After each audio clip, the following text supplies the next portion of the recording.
Ya, selamat sore. Kenapa sore ya? Kita punya kerjaan, Bos. Yes.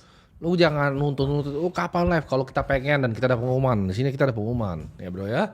Benar. Nah, kita akan jawab-jawabin dulu pertanyaannya. Simple. Awal-awal kita jawab-jawab pertanyaan. Ini pertanyaan Ya. bagus loh awal.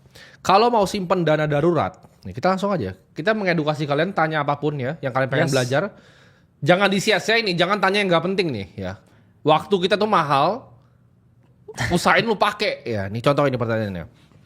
Kalau mau simpen dana darurat, mending emas fisik atau emas digital? Nah ini jawaban sederhana. Kalau digital, lu bisa beli ETF-nya nggak? Itu doang. Ya. Jadi yang digital, yang Timothy percaya itu cuman harus ada ETF. Contohnya lu beli GLD, Spider punya. Yes. Cuman kayaknya yang bisa akses GLD ini siapa bro? Benar. Siapa bro sini? Dikit.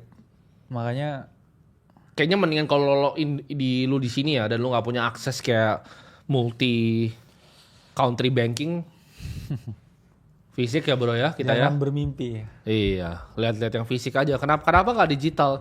Satu ya dijamin perusahaan apa dijaminnya perusahaannya. Kecuali ETF global ya, GLD gitu yang dipakai sama Ray Dalio belinya GLD itu. Benar. Ray Dalio baru beli emas kemarin. $300 juta, bro. Baru 13F filingnya baru beli lagi dia. Gimana kalau menurut lo? Mending fisik atau digital? Nih, kalau mumpung kan Kalimasada is the gold king. Jadi banyak yang nggak tahu nih, Kalimasada is the gold king sebenarnya. Karena kan emang Mas Kakak kan. Mas Kakak. Oh. Kalimasada ini punya emas yang banyak ya. Ya enggak lah kalau banyak ya. Emas fisik atau enggak? Gua nggak enak jawab ini karena gua bukan yang punya banyak emas ya. Enggak lah. Jadi kalian tahu lah kalau mau nambah ke rumahnya bukan rumah gue ya. Kau yang Nah, kurang ajar dia. Ya. gimana? Bro Kakak?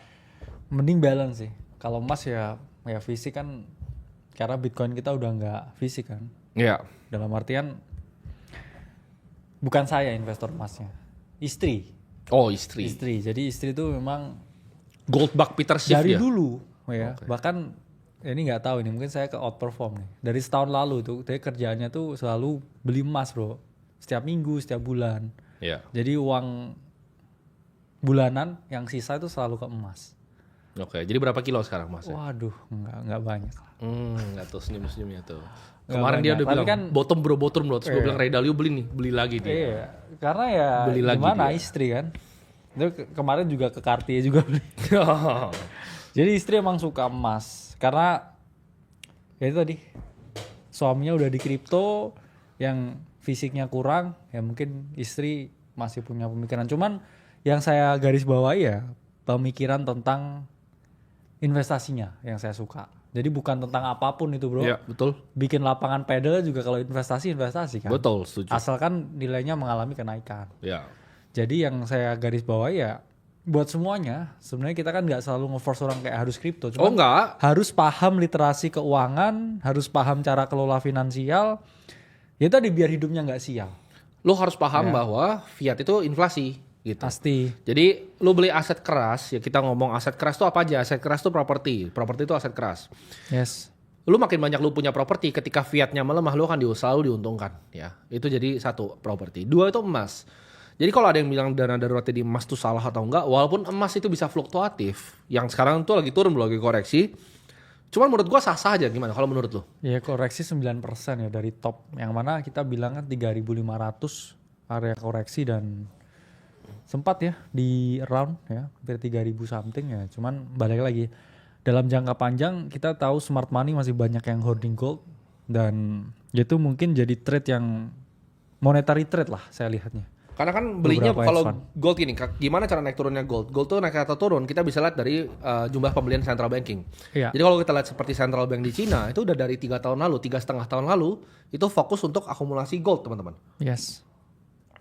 Makanya Dalio di fundnya juga kemarin baru akumulasi ya gold.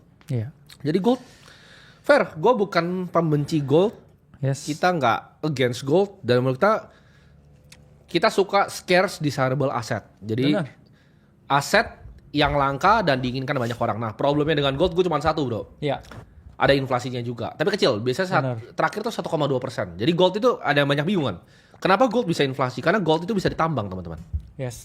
Ya kan? Bahkan banyak orang misalnya nge-front running gold dengan membeli perusahaan tambang gold ya. Gitu. Kalau misal di Indonesia kemarin kita lihat kan orang pada borong beli emas dari Antam. Banyak yang akhirnya front running dengan beli saham antamnya. Nah, itu bisa jadi play juga kalau misalnya teman-teman Yes. perhatikan baik-baik. Jadi gold itu adalah hedge yang paling lama ya di dunia ya. Ya benar. Salah satu investasi paling lama di dunia.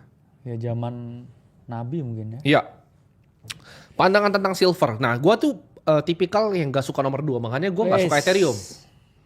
Ya kan? Gold, silver, Kena. Bitcoin, Ethereum. Gua gak suka nomor 2, teman-teman.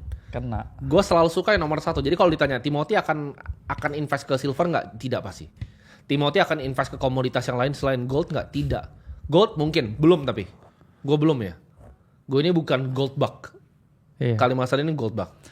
Karena kan kita